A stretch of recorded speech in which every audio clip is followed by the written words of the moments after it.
Right here, down. Protect your out. We put the work in. Let's finish. Come on, man. Let's do this. Family, I'll do 1, 2, 3. You see, we dream chase, cause that's all we was given to start with. Then we realized the dream was obtainable. Now look at us.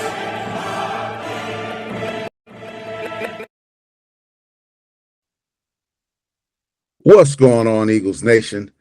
This is the Main Thing Podcast, and I'm your man, Big Huss. Look, I hope everyone had a great holiday weekend, stayed safe, had some good food, enjoyed the time with the fam. But you know why you're here. You're here for that Eagles talk, man, and the OTAs are upon us. But before we jump into that, please make sure that you're hitting that notification bell, liking the videos, and subscribing to the channel, for it helps with the visibility of the videos and it allows you to know when we dropping that pressure for real. Now let's get to it, man. OTAs are here. Each NFL club is allowed 10 OTA days, of which the Philadelphia Eagles will be using 6 of the available days. Sirianni stating that he's trying to strike a perfect balance between getting the work in and not overdoing it, especially this early before training camp. The Eagles OTA days are as follows. They will be on May 27th, May 28th, May 30th, June 2nd, June 3rd, and June 5th. They will also have a mandatory mini camp day, just one day this year, which will be hosted on June 10th. So keep your eyes and ears out for that Philadelphia news coming out and things just coming out of OTAs early before training camp. This will be our first look now at the new 2025 Eagles before trades and cuts and things of sorts kind of ensue. And I'm excited for the new look, man. I ain't gonna lie to you. Now, when going through OTAs, they're voluntary. Players don't have to show up. So if you're going through the news and you're hearing some of your favorite Eagles players aren't in attendance, don't be alarmed. It's still early. A lot of players sit out during OTAs. It'd be great if everybody showed up, you know what I mean, just to start kind of working upon and building on that continuity and that trust between the teammates. But if some of the Eagles aren't there, don't be alarmed once again. Now, look, these practices will not be live. They will not be padded. They might be wearing helmets, and that's pretty much it. It'll be shorts and helmets pretty much for the most part. With it not being live, teams will still be allowed to do 7-on-7s, they're 9-on-7s, and 11-on-11s. So they'll still be able to get that work in. You know what I mean? Get that grind in. They're just trying to do it in a safe manner, especially being so early before the actual season begins. Now, with OTAs here, man, there's a few players, positions that I'll be keeping an eye on, and just that I'm just excited to see. And look, everything that you're hearing right now, or any rumors that you got going on right now coming from the Philadelphia Eagles, take it with a grain of salt. Not a lot happens in OTAs. Like I said, it won't even be live. So anybody who is a potential starter in OTAs, they're outside of the core group of guys, their position is not set in stone. Everything is subject to change. Once again, the season is a long ways away. A lot of things can happen between now and then. So everything's up in the air, right? But the first player that I'm kind of really excited to get my first look at, and there's been a lot of hype around this guy so far, Andrew Mukuba, man. I'm really excited to see this guy in the Midnight Green. The more and more that I watch his film, I'm really excited. And you can see there's a lot of promise there. I want to see how this rookie moves. I want to see how he digests everything that's being thrown at him from Vic Fangio and the DBs, safeties coaches. Now, he comes in a bit undersized, as we all know, 5'11", 186 pounds. But per his safety coach at the University of Texas, Blake Gideon, he believed that, hey, if Mukuba was an inch taller and 14 pounds heavier, he'd have easily been a first-round talent. A lot of analysts and scouts are saying that he's one of the best safety products to come out in the past few years. I'm gonna kind of table that. We'll see. I don't want to put too much on the guy, but that's high praise coming out. Although he's undersized, Like I said, if you watch his film, he is extremely physical. Gideon also said, hey, he comes downhill every snap that there's an opportunity presents itself. He's gonna knock the guy's chin strap off. Right? He is straight fire in a bottle, just waiting to explode. I love the versatility that he brings, being able to play the single high or two high shell, drop down and play the nickel role. Fangio he's gonna love working with this guy and just all the tools that this kid brings to the table. As some analysts and scouts say, he has that it factor. You know, especially after transitioning to safety, it just seemed it was more of a natural fit for him. He really showed what he was able to do. You know what I mean? Bringing in 5 interceptions his senior year as opposed to having just one the first 3 years. So putting him back in that safety role, he shined bright. It was very much clear to see. He's drawing a lot of comparisons, and this is high praise to be, you know what I mean, compared to some of these guys, being compared to a Buda Baker, who we all know as Eagles fans, we've kind of been clamoring on trying to get this guy for the past couple years out there from the Arizona Cardinals. CJ Gardner-Johnson, who we all know and love, Super Bowl champion. Earl Thomas, Bob Sanders, who's one of my favorite safeties coming out back in the day, and Devin McCourty, old high school rival of mine. So being in this company or being listed with these group of guys, man, that's high praise. Especially after you haven't even taken an NFL snap yet, and just letting you know that the league's looking at you and they're like, hey man, the ceiling's really high for this guy. So I'm really looking forward to seeing how he looks, you know what I mean, in that midnight green, moving around and and where he'll fall, when the season starts. As you know, he'll be in battles with Sidney Brown for that open safety position opposite Reed Blankenship. So we'll see where the chips may fall. No, but really looking forward to seeing this guy. Another guy that I'm kind of keeping my eye out on is Keely Ringo. Look, it's his time. The 22-year-old is now entering year 3. Has had some spot play here and there, but has mainly been a special teams contributor. But with Darius Slay leaving in free agency, going to, I believe it was the Steelers, and you had Isaiah Rodgers also leaving in free agency, I believe going to the Vikings, if I'm not mistaken. We have some holes in the back end that need to be filled. And, Keely Ringo is in a prime position to fill one of those roles. He's had a couple years now to sit and learn behind Slay, and you can't ask to sit behind, learn from a better guy. Slay, when it's all said and done, will more than likely be a Hall of Famer. He's had a great career, topped it off with a Super Bowl win. So I'm looking to see how Keely has progressed. He has shown flashes when asked to step in some spot play, but he's also had a couple knucklehead plays as well. But I'm hoping that with a full offseason and potentially that starting outside role, he's grown. He's grown. Just full offseason, a couple years under his belt. He's truly grown, and he'll be a guy that we could lean on and won't necessarily be a liability opposite Quinyon Mitchell and Cooper Jean, who will be in the slot if they don't move him outside, which I don't think they'll do. But I really want to see how he's progressed. Once again, it is his time. I believe that the cornerback 2 position is his to lose. I know we brought in Adoree Jackson, who has shown a bit of versatility, and he's a vet, been around for a while at a USC, played for a while with the Giants.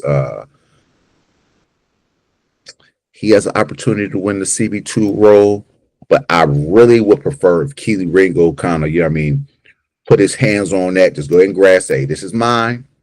It showed why he should be that guy. When you going through the offseason last year, going into the 2024 season, you were hearing a lot of things of Isaiah Rodgers and Keely Ringo were kind of battling out.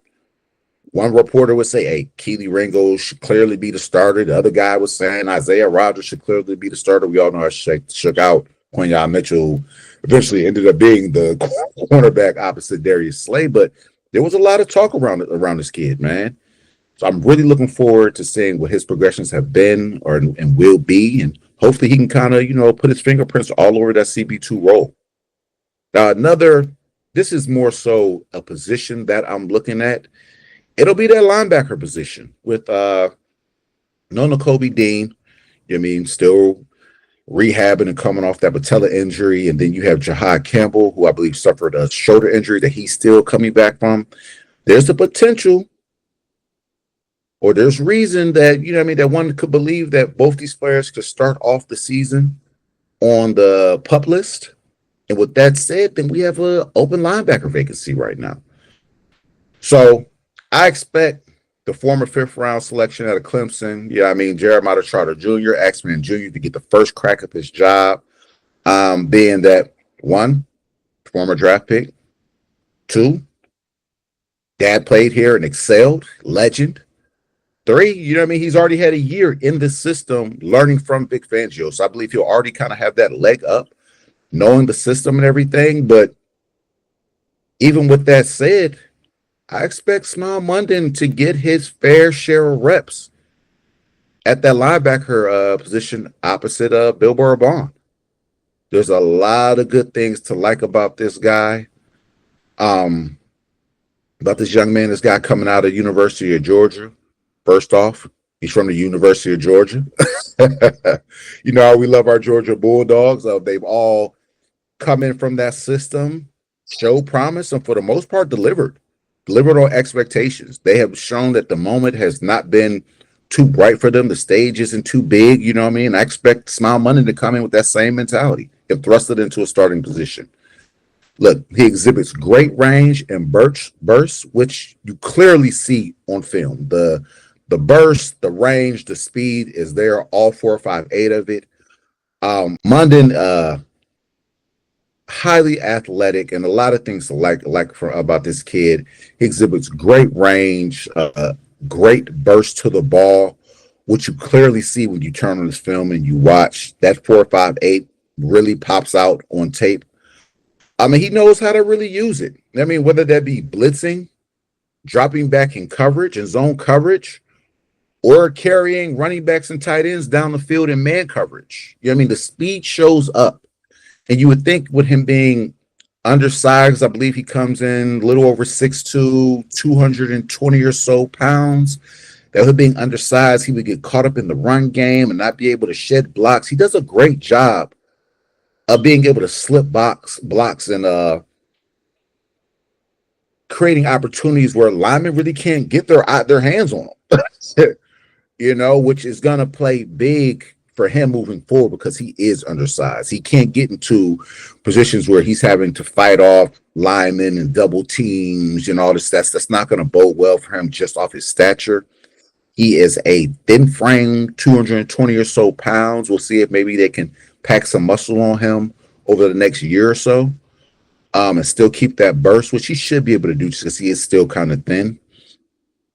But once again, with it being undersized, he kind of knows how to get creative and slipping blocks. He's a great tackler, especially when it comes to open field tackling, which is going to bode well transitioning to the NFL just because of how the league is changing right now. It's a space game. Offensive coordinators, and are getting with their quarterbacks, and they're like, hey, man, let's try to get our playmakers in one-on-one advantageous positions. Get the offensive guy the ball quick. Let him do what he does. Hopefully he can make a guy miss, make a play. Space is Smael Mondon's best friend. He works well in space, which is great because he might be in a lot of 1v1 positions. And you're going to be asked, hey, whether it be Derrick Henry or Christian McCaffrey, whatever it is, hey, to make that play, make that stop. And he's shown that he can do that. He's done it on a high level. Like I said, coming from Georgia, the SEC, they're seeing the best of the best. That's pretty much the professional level of football at the college level. That's a pros team, straight up. As you can see, we draft a lot of the players from there. They all come in and they play for us, and they contribute, on a high level to the tune of a Super Bowl ring, baby. Let's get it, But interesting to look at how that linebacker position shakes out, especially until Jahad and Nakobe can get healthy. We'll see who takes over that position. Lastly, a position I'm looking at, RB2. Will Shipley take advantage of the opportunity that's before him? He was kind of buried on the depth chart last year behind Saquon Barkley and Kenny Gainwell. Saquon's here. He ain't going nowhere. He gonna retire a Philadelphia Eagle. We know that, and we know what he brings. So he'll be RB1 clearly. But no KG. RB2 is open, man. We'll see if Will Shipley can take advantage. Now, look, we brought in AJ Dillon. And there's opportunity that AJ Dillon can be RB2, but Dillon missed the entire 2024 season with a neck injury. And we're kind of unsure on how he'll bounce back. He can come back and be that AJ Dillon that he was when he first got to the Packers out of Boston College, and he was toting on folks.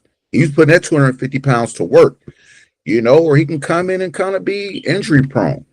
I mean, neck injuries are they're funny, man. They're really funny, and especially talking about the running back position where you're asked to do a lot of physical. Your workload is very physical, whether it be in pass protection or running downhill, his running style.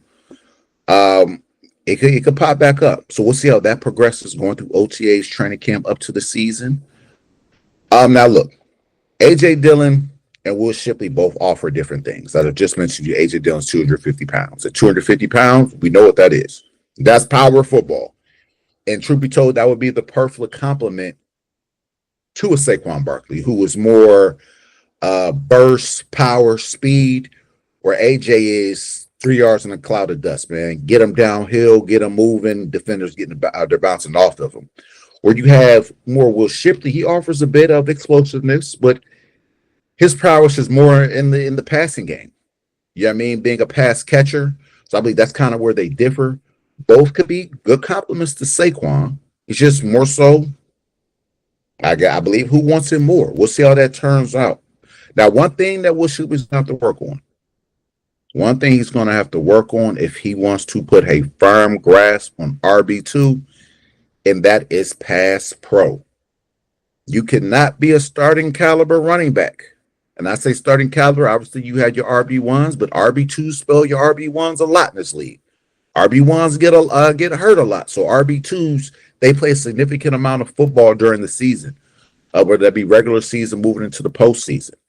But if you cannot pass protect, then that limits your opportunities of getting on the field. And this is an area in which Will Shipley will have to turn it up, man. He's going to have to improve in this area. And even he stated it.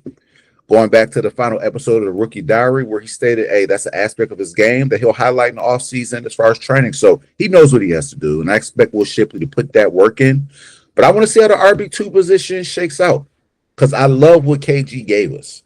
Look, he didn't get a lot of snaps throughout the year or throughout the game. You know what I mean? He might get 2, 3, 4 touches throughout the game. But he made those 2, 3, 4 touches count. And a lot of them came in pivotal moments in the game, whether it been 3rd and 10, you hit him with a little flat route, you know what I mean, toss it out there, he makes somebody miss, he picks up 11 yards. Whether it be 3rd and 4, he makes somebody miss, picks up those tough 4 or 5 yards. He made his plays when his number was called. So I really want to see who comes out the victor as far as RB2 goes, because it is and will always be a big role within this offense. Look, like I said, OTAs are here. Hope everyone's having a great week. Stay tuned for more videos as more news drops. Me and Mr. Owens are going to hit y'all with that pressure. So stay locked in. And until next time, hey, man, this flag was fly. Go Birds till the day I die. Y'all know what it is. Love y'all. It was I was gonna make a lot of money doing what I wanted to do. I went after it, and it was a struggle to achieve it. But you know what? I caught that bitch. Dream chasing.